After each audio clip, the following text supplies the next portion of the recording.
70 वर्षाच्या काळात कोणत्याही प्रधानमंत्र्यांना दिली नाही. पण आपल्या एकाच तालुक्यात 27,000 आहेत, तिकडे परतूरमध्ये 27,000 आहेत. आता देवेंद्र फडणवीसांनी राज्याची योजना आणली, त्याच्यातही पुन्हा 6,000 रुपये पेरणीसाठी राज्य सरकारचे, म्हणजे एकूण शेतकऱ्याला, लहान शेतकऱ्याला 12,000 रुपये मिळणार. म्हणजे याच्यात 27,000 शेतकरी हे आणि 27,000 शेतकरी पंतप्रधान योजनेतले. किती झाले? 27 दोन्ही 54,000 शेतकऱ्यांना 12,000 रुपये मिळणार.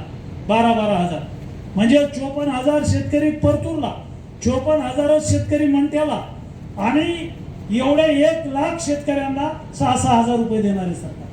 पण हे कोणाला मिळतील? तुम्हाला ज्यांना ज्यांना हे पैसे पाहिजे त्यांनी सगळ्यांनी KYC करायचं आहे. त्या सगळ्या योजनेला KYC कंपल्सरी आहे आणि KYC करायला 1 रुपयाचा खर्च नाही. तलाट्याला धरायचं, त्याच्याकडून KYC करून घ्यायची.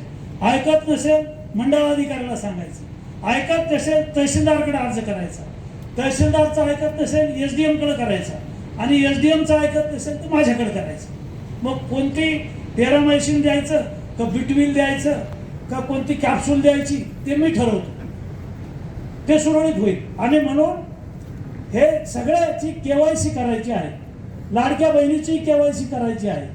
ह्या सगळ्या योजना ज्यांनी KYC केली त्यालाच लाभ मिळणार आहे, नाही तर योजना सगळ्या बंद होणार आहेत. राज्य सरकारनं, केंद्र सरकारनं याची घोषणा सुद्धा केलेली आहे.